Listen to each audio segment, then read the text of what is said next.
tuberculosis cannot be killed with cooking. Now that's a very big, that is something that many people think that we go boil and where. My dear, boiling no dey kill tuberculosis. So for inside any meat now you want to boil, even though if the meat gets bad, that means boiling no go even do am at all. No go remove am. Hey. That's what we're trying to preach, that we need more vets in the abattoir screening our meat. Okay. So meat inspection is very important. So that's what we're trying to say. Please, now.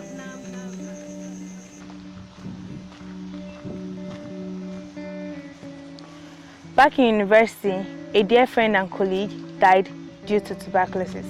As at then, it sounded strange up until I was posted to the Ondo State Veterinary Services, where I got to work not just as a veterinary doctor catering to the health needs of animals, but also as a veterinary officer inspecting meat for human consumption. The first time I got to the abattoir, I was greeted by aggressive butchers speaking in foreign tongues and ready to fight with just about anybody, including the veterinary officers inspecting and condemning their meat. But their machetes, foreign language and angry yelling did not scare me or push me to start the NTB campaign as much as the amount of tuberculin-infected carcasses condemned daily in the Ondo State Semi-Mechanized Abattoir. My name is Dr. Chinonyerem Ukweni. I'm a member of the 2018 Batch C National Youth Service Corps, and this is all you need to know about tuberculosis.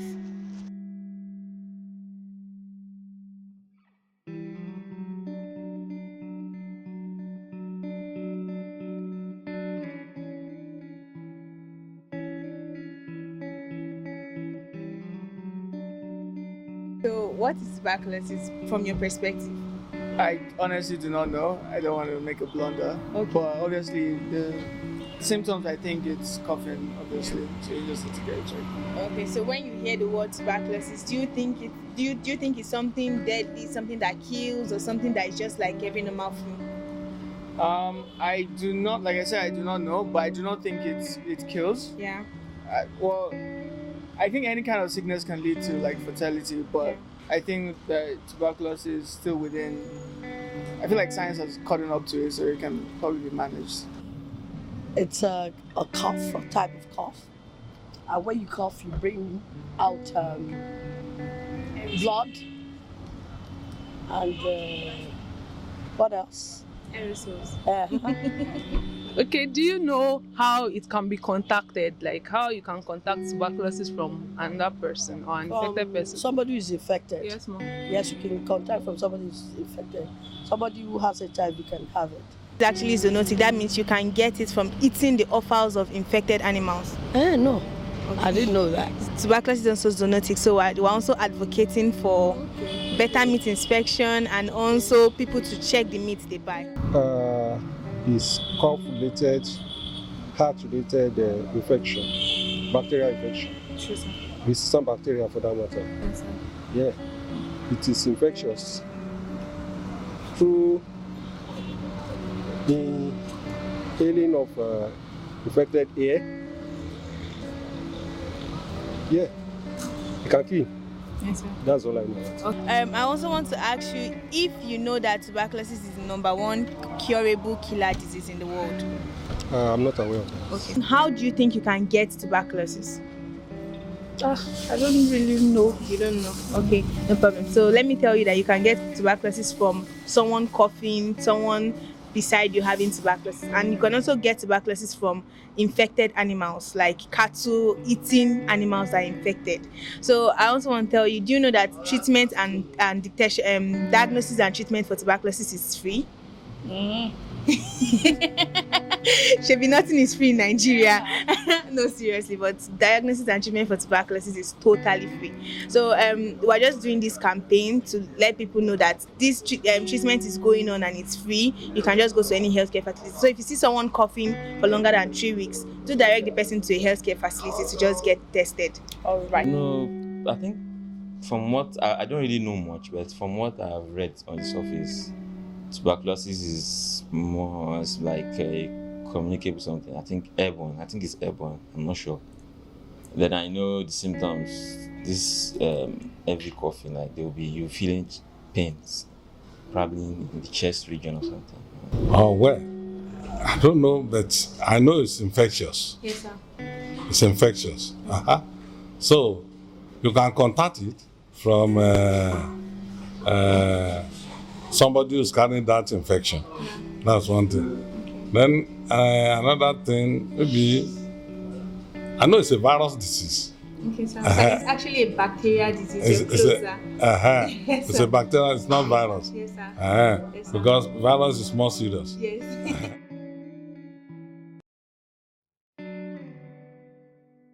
Tuberculosis is a chronic bacterial disease which can be pulmonary or extrapulmonary, transmitted through inhalation, ingestion, or contact with the members of the Mycobacterium tuberculosis family from either humans or as a zoonotic disease. I am Professor Simeon Cadmos of the Department of Veterinary Public Health and Preventive Medicine. I'm the coordinator of the Tuberculosis and Brucellosis Research Lab of the Department of Veterinary Public Health and Preventive Medicine. And I've been involved in tuberculosis research for over 20 years. And TB research is my passion. It's what I love to do. And that's why I'm talking to you on this subject. Well, tuberculosis, either in humans or animals, is a chronic, debilitating, wasting disease. And it has great impact on both human health and animal health. What is unique about TB is that it affects both humans and animals. And that's why sometimes we talk of zoonotic tuberculosis. But essentially, tuberculosis is caused by Mycobacterium tuberculosis. And it's been known that there are other species that also cause that will cause tuberculosis. And these include Mycobacterium africanum, Mycobacterium bovis. Bovis is of particular importance to us because it has a species that affects cattle, and that's why when we get to the abattoirs, the vets, when they are doing the meat inspection, they're looking out for TB infected lungs, liver, and the rest, because when man consumes this, they can also contract or contact tuberculosis from cattle. And again, humans can also get TB from cattle when they take unpasteurized milk from infected cattle. And of course, sometimes when we live closely with some of these infected animals, humans can also be infected. A classical example are those Fulani and some livestock workers who trade, who produce, who live all their lives living with cattle, so they can also get infected by inhalation, when they share aerosol with these infected animals. I'm Samuel Akimbisete. I work with the State Ministry of Health, the Department of Public Health, where I oversee the Tuberculosis, Leprosy, and Borreliosis Control Program as a program manager.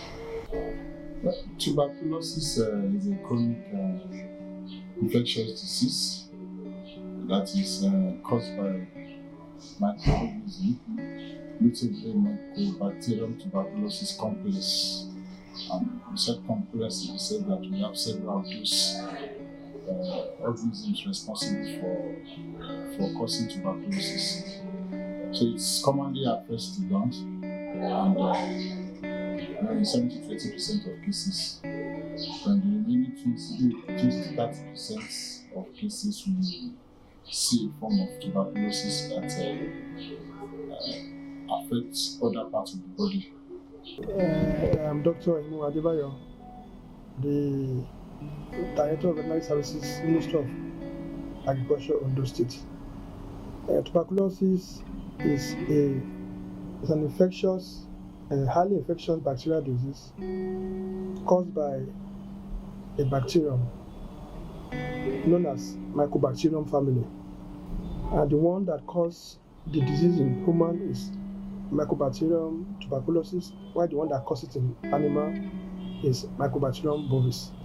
But what we discovered that a lot of emphasis has been placed on the elimination and the treatment of the Mycobacterium tuberculosis that is a causative agent in humans, with less importance on the bovis, which also can be transmitted from animal to human. So, in summary, the tuberculosis is a zoonotic disease. That is a disease that affects both animal and man. So the emphasis should also be on how well to prevent the disease in animal so that it will not get to human being. When we talk about zoonotic tuberculosis, we need to think of an array of things. Like I said earlier, when we eat TB-infected meats, offals, it could be the lungs that people consume, it could be the liver, it could even be the spleen. But the practical way of preventing these, from the meat or meat products we eat is by making sure, essentially, that the vets do their jobs and make sure that those infected products don't get to the table, don't get to the food chain of humans. But when we want to take extra precautions, then probably want to cook these food products very well. And I guess that's why many of us Nigerians have been surviving despite consuming some of these infected products. Because by the time you cook, you fry, you boil and all the rest, the bug may die. I'm not saying totally, but in most reasonable cases, they die. So that's one preventive measure. And of course, when we take unpasteurized milk, Nunu and the Fura they take, I know some pastoralists will even take the unpasteurized milk directly from the udder of the cow. But what is being advised is that when we pasteurize the milk, boil it very well, then the bug is also killed. Then it will not cause any major havoc to humans. Another preventive measure, of course, will be to make sure that we don't unnecessarily cohabit with infected animals. But how do we look at this for the Fulani herdsmen who day by day herd their cattle, live with their animals? And this is where government comes in when we do control, test and control. So those animals that are infected, will have to be called so that we then raise healthy ones.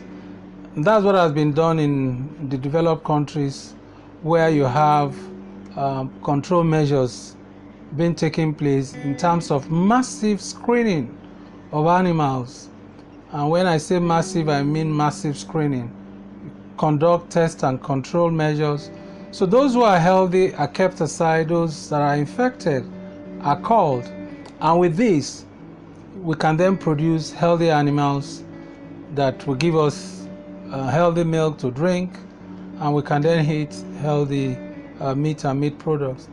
Another preventive measure will also be that we know that lately zoonotic tuberculosis can be gotten by inhalation, because when somebody has been infected, probably let's say the pastoralist has been infected, and maybe through inhalation, and it also cohabit with other people, it can also spread the Mycobacterium bovis, which ordinarily would have been gotten through consumption of contaminated milk and milk products. So that's why we also talk about making sure that we don't live in congested places with those who are infected. And of course, good cross ventilation is another very good practical ways of reducing this.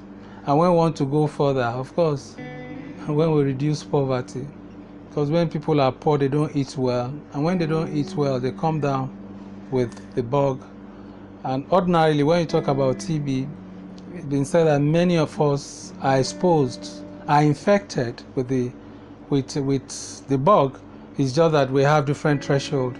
So what then happens is such that when people are immunocompromised, poor nutrition, they're alcoholics, they're diabetic, that can also bring them down, and they come down with this disease. Like I said earlier, that tuberculosis is caused by Mycobacterium tuberculosis complex. When we talk about zoonotic tuberculosis, we're talking about tuberculosis among animals that has been passed on to human beings. Those zoonotic diseases are said to be diseases that human acquired, possibly from animals. So likewise for zoonotic tuberculosis, it has been acquired from animals, and notably among the Mycobacterium tuberculosis complex responsible for this is Mycobacterium bovine. We get to see this in herds of cattle. So cattle, I know in this part of the world we consume a lot of beef, which is meat from cow.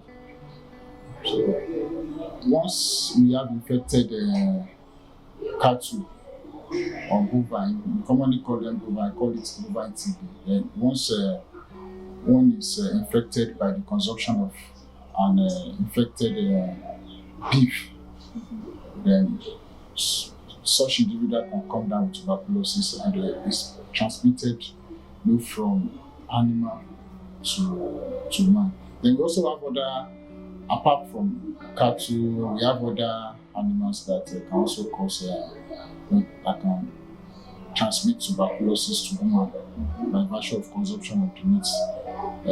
It's been documented that in England that some patients were infected by virtue of contact with cats, and I think recently it was also said that there was a record of some women who were infected by contact with chimpanzee. But trying to go back, they also discovered that the chimpanzee got infected from elephant as well. So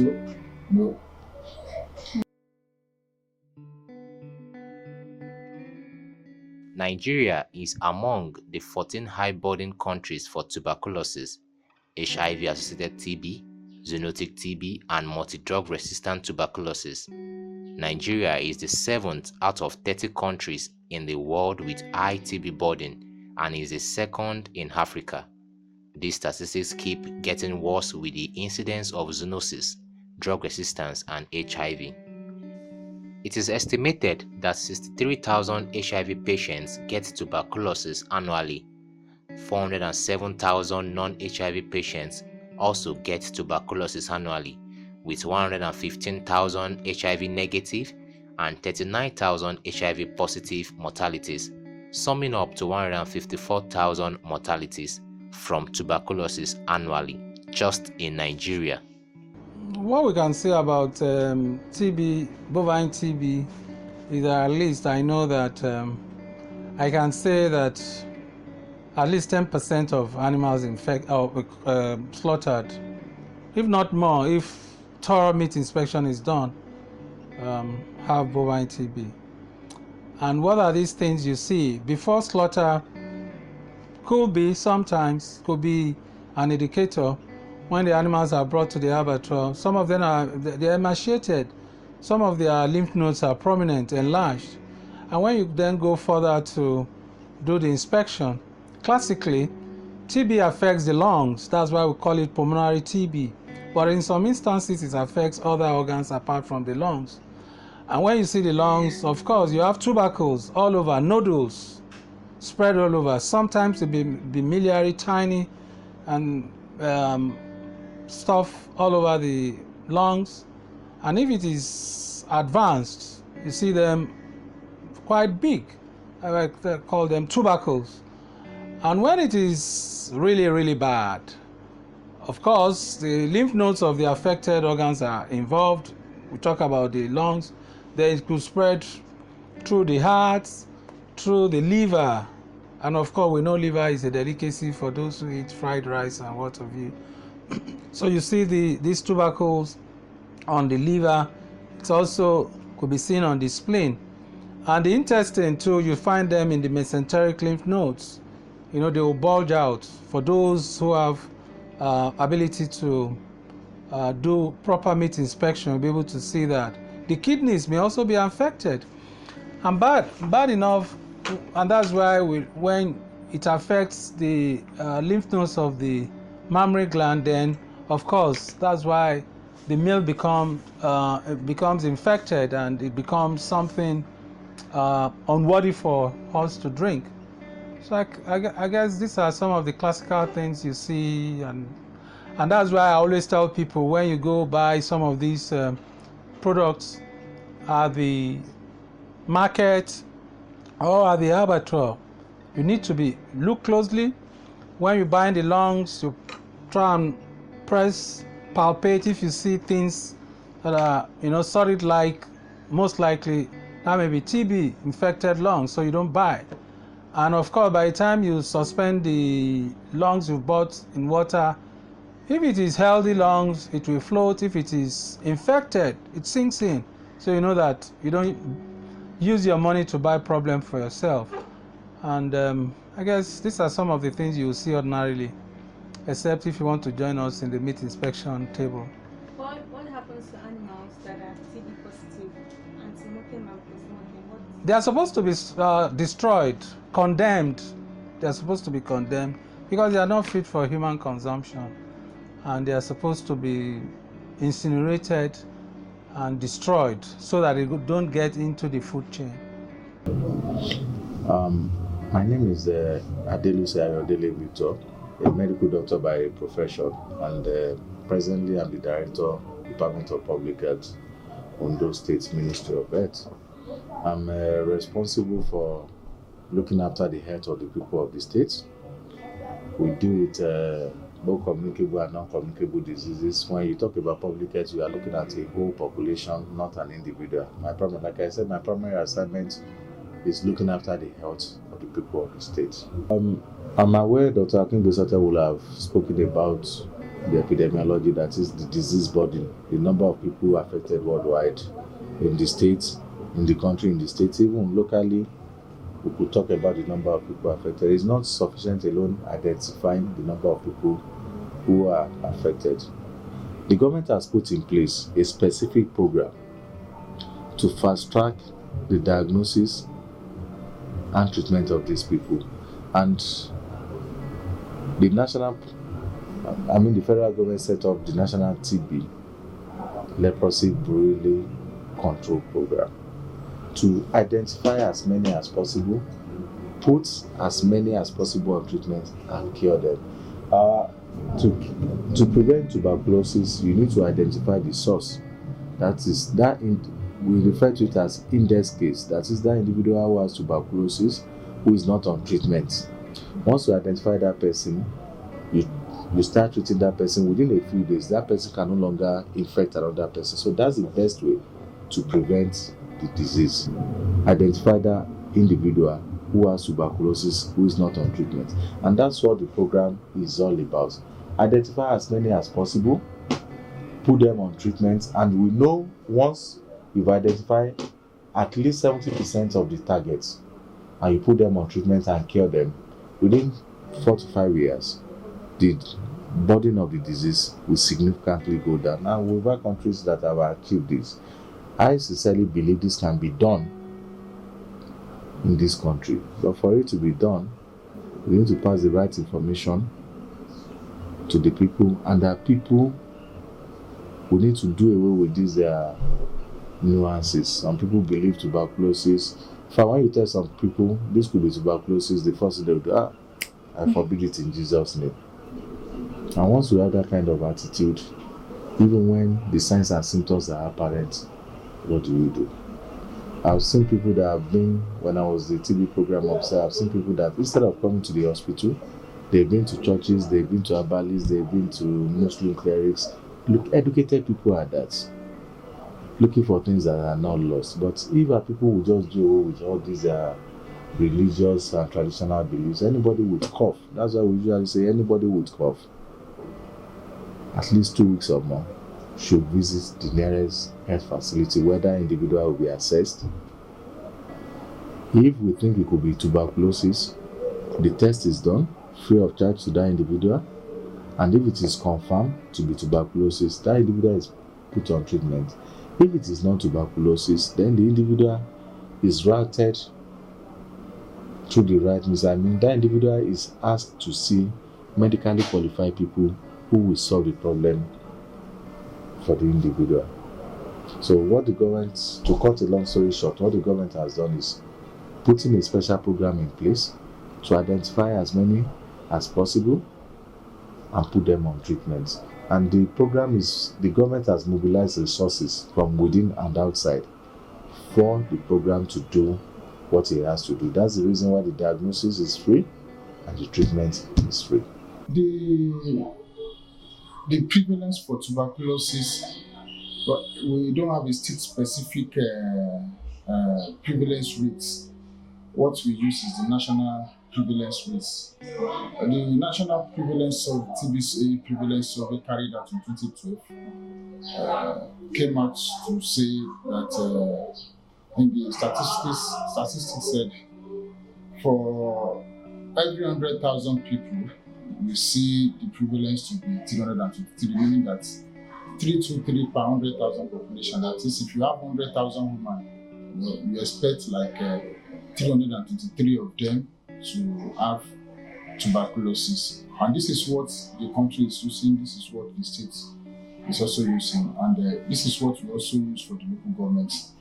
Dr. Francis Adegoke Akombiemu. I'm the Executive Secretary of the Ondo State Primary Healthcare Development Agency. The prevalence of tuberculosis in Nigeria, statistics are not uniform. I won't be able to commit myself into that. But worldwide, the last report showed that about 9.6 persons in the world are infected with tuberculosis, of which about 5.4 is men, while about 3.2 is women, and about 1 million or so is by children.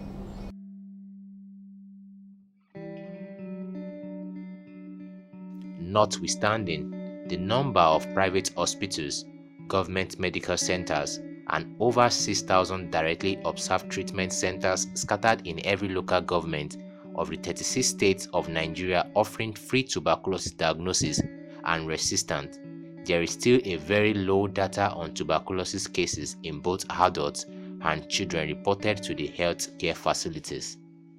I think Nigeria is part of those who signed on to the United Nations Declaration, which was done last year.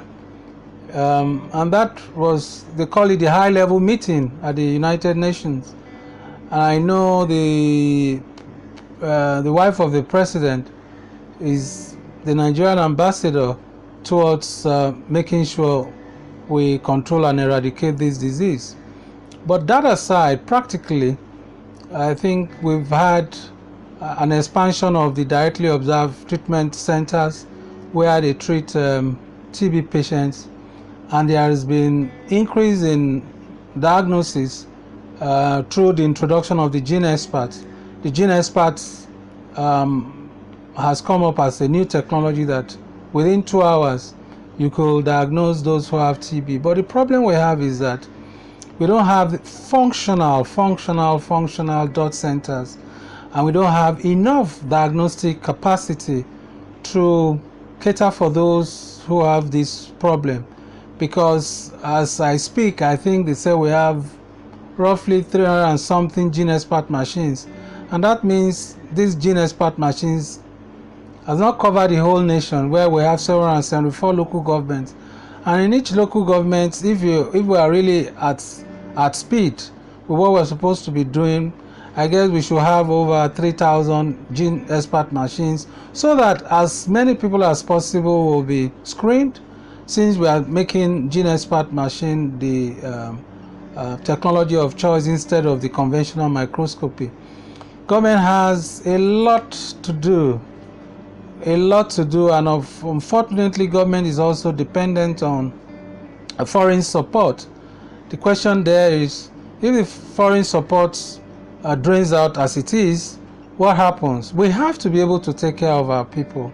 We have to be able to take care of those who have TB. TB, unlike HIV, can be contracted, just by you talking to somebody who has a problem. HIV, you go extra miles. So government really needs to do a lot of advocacy, take care of the healthcare workers who are into this care, because I've had instances where I work with some of these healthcare workers and we don't get that maximum support from them, because they said they're also not well incentivized. So we need to encourage them. Government needs to improve on the dot centers, include on the logistics. I'm not saying they are not trying, but a lot more needs to be done. Well, my name is Dr. Stephen Oluwasujolo Okwarija. I'm one of the veterinary doctors in Veterinary Ondo State, Ministry of Agriculture, Veterinary Hospital, Akure.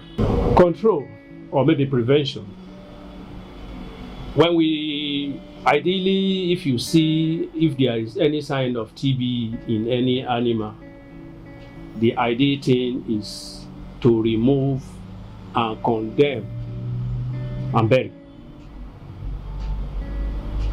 During meat inspection, any lesion of tuberculosis in any animal, if it is a localized lesion, localized in the sense that it's not all over the body of the animal, we cut off that portion and destroy. But if the lesion is generalized, that is, can be noticed in all the parts of the animal is removed and destroyed. It will not be allowed to be passed for public consumption. And live animal is almost the same process. When you notice an animal that is showing sign of TB, it's supposed to be isolated, monitored, and once it is confirmed, either through tuberculin test, it's supposed to be eliminated so that it doesn't continue to spread the TB cases to other animals. For TB control, we just like I said earlier, that when you look at the prevalence, to some of us we say it's a rare disease, because the global TB report of 2018 put the incidence rate for tuberculosis in the country at 219 per 100,000 population. That is, for 100,000 population, you get to see 219 human beings coming down with tuberculosis, newly diagnosed tuberculosis. So because of that, we say, okay, that means for me to have like 3 patients, I need to screen like, if you put it that way, I need to screen like 1,000 people. But because we know, yes, tuberculosis is highly infectious, it's possible that even when you have one in the neighborhood, you should rest assured that you have so many TB patients around, because it's been said that one untreated TB patient can infect 10 to 15 people annually. So for the progress regarding control, there is what we call targets 70 and 85, meaning that for you to say you are controlling tuberculosis, you must have been able to detect 70% of the estimated TB cases. And even when you identify the 70% of your TB cases, you should be able to cure 85% of them. So that's when you can say yes, we're controlling TB. Nigeria as a country, the best we've had was in 2017. We were able to identify about 25% of our TB targets, meaning that we still have like 75% of people unreached. If I could recollect the figure that was submitted the last time, I don't have it here now. We are not making good progress. We are making progress at the same time we are not making progress. We have let me use the word markers, because any business you are doing and there are no markers to mark the progress, then you won't know whether you are succeeding or not. There are two key indicators we use in monitoring the progress of tuberculosis. The first indicator is the number of people that were identified, and the second progress, the second marker for our people listening at home, the second marker, the key one, is the people you are putting on treatment, how well are they doing. So the first one, that's the case detection rate. For example, if it is estimated that you have 10,000 cases, how many of these 10,000 cases are you finding? You need to know what progress you are making. Unfortunately, the last time I spoke with the program officer, I think we're on about 12%, between 12 to 15% of the cases. We're only finding less than 20% of the cases, and this is quite disheartening, because the reason why I say this is disheartening, every patient you missed that is sputum smear positive, that is that individual that once you take the sputum, collect the sputum, look at it under the microscope, the result comes out positive. That individual, if is not on treatment, has the capacity of giving rise to 10 to 15 new cases with each passing year. So you can imagine the number of people that we are missing. I think we are only finding, out of every 100 estimated, we are only finding less than 20. You can imagine at the end of the year, the multiplier effect. So that's why I said we are not doing so well, because we are finding less than the expected target. For every 100 TB cases estimated, we are supposed to find nothing less than 70 of them, 70% of the estimated cases. And for the other side, where I said we are doing very well, it's not sufficient for you to start someone on treatment and that individual is not cured. In tuberculosis, we have the opinion it's better you don't start that individual on treatment than let the individual start on treatment and not complete the treatment. In those states, we are doing very, very well. We've attained, I think the cure rate, not that I know the cure rate is over the expected target. We have a cure rate of almost 85%. The old indicator, the gold standard is, when I mean cure, the individual may still have cough because the lungs may have been destroyed, presenting late. That is, we are not able to find evidence of a disease-causing organism in the sputum being produced by the individual. When I was program officer, you take sample, look at it under the microscope, you find the bacilli staining red. That individual is classified as positive. At the end of treatment, if you can't find that disease-causing organism, Mycobacterium tuberculosis in the sputum, that individual is declared cured. The target says 85% of them. 85% of the people we are putting on treatment should be declared cured, and we are achieving this. And if you can't find the I don't want to go into the technicalities, because there is this treatment success rate of 90%. That is, the people you are putting on treatment, if they are completing their medication, they're taking the right dosage for the right duration of time, at least 90% of the people who are starting on treatment should complete treatment. We are doing very, very well in that side, but we are not finding the cases. The cases are there. They are there. It's been confirmed that the cases are there. We know they are there. Yes, the government is actually aware of the dangers and the public health burden of tuberculosis.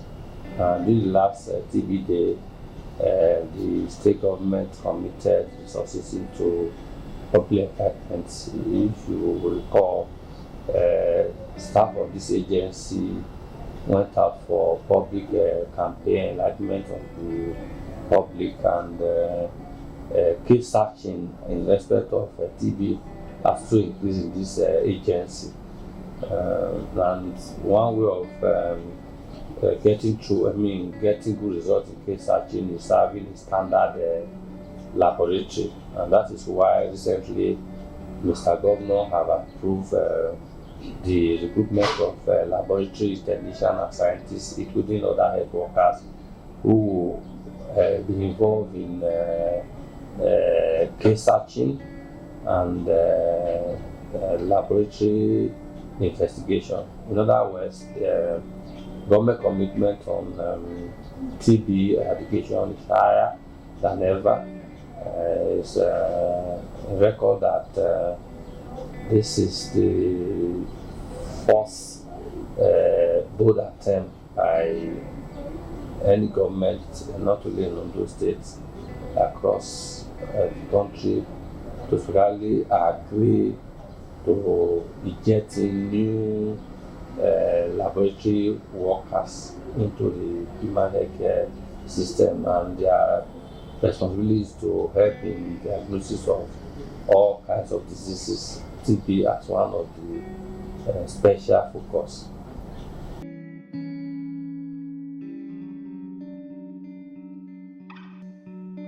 Owing to the obvious information gap on tuberculosis in Nigeria as a developing country with a high level of illiteracy, hence the birth of this campaign to educate the at-risk individuals and link them up to healthcare facilities already providing free medical treatment for tuberculosis through awareness campaigns held at the market and the semi-mechanized abattoir targeting the abattoir workers, cattle traders, market women, and the general population. I'm sure you already know this yourself. When you look at TB, when you look at HIV, when the HIV problem was at its peak, or it was brewing, a lot of money was pumped into it. A lot of money. And of course, where you have money, you could also do a lot of advocacy. Unlike TB, not many people know about the problem. And unfortunately, TB can spread like wildfire more than HIV, and that's why it's not surprising that TB has overtaken HIV as the #1 killer disease in the world. And what we're having is that people are not well informed. The media houses need to do more. Both social media need to do more. Our advocacy needs to go to the rural areas to please, in the name of God, have more presence at the abattoirs, because when you carry out comprehensive meat inspection, you are sure you'll be able to identify some of these infected animals, and you'll be able to take them off from the food chain, and with that, people are taken care of. I mean, people will not end up eating infected meat or meat offals.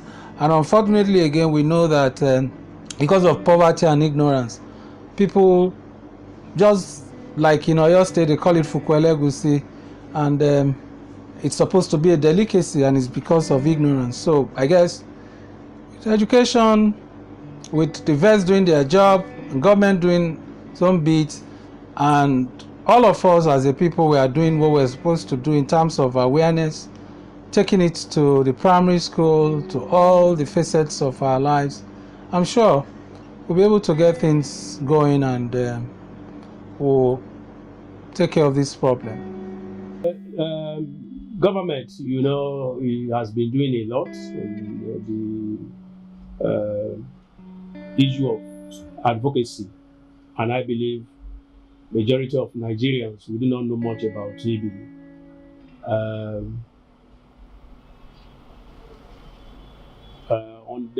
The government set up a TB office that is monitoring TB cases in the states, and then educating the public on the hazard of TB and how to reduce TB cases in Ondo State. The CAP survey, that is the Knowledge, Attitude and Practice survey, carried out in 2012 as well. I believe one was done in 2017. We're still expecting to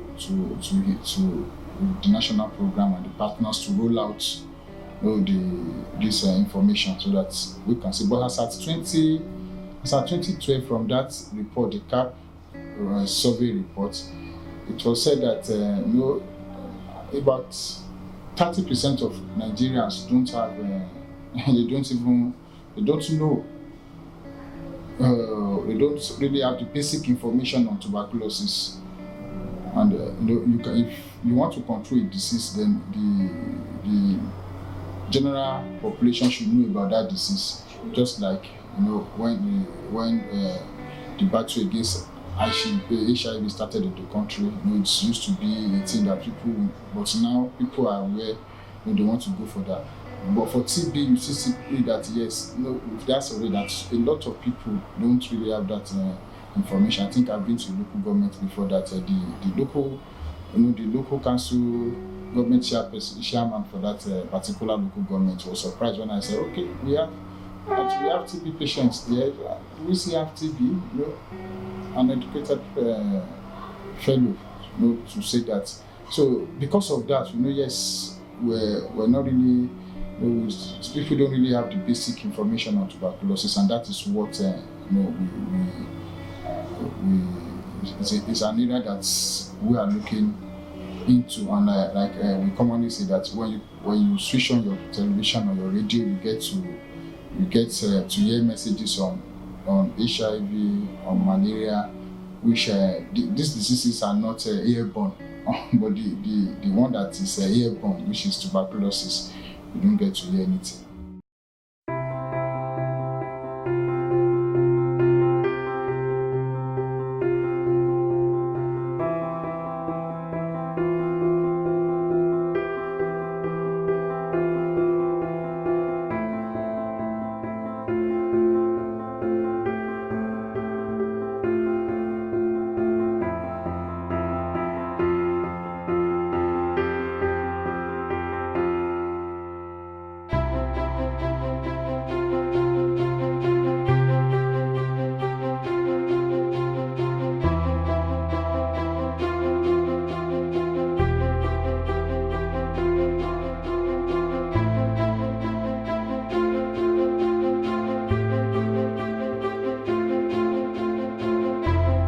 Although a deadly plague, tuberculosis is curable. A friend of mine once had tuberculosis at age 23, which developed into the multiple drug resistance form. But after a period of faithful and deliberate adherence to medication, today she is tuberculosis free. You cannot boast of a clean health bill if you don't know your status. Prevention is better than cure. Locate a health facility today and get tested. If positive, know that tuberculosis treatment is free. Remember to encourage everyone around you to go for tuberculosis tests, especially those coughing for longer than 3 weeks, coughing out blood or catarrh, those experiencing rapid weight loss, those experiencing other general signs like fever, body pain and fatigue. Discourage the stigma against tuberculosis patients, but encourage them to not spit anyhow, cover their mouth while coughing, wear a nose mask, adhere to their tuberculosis medication, and remember, let's join our hands together and fight against the menace called tuberculosis. Remember, the safest way to stay free from tuberculosis is to stay HIV free.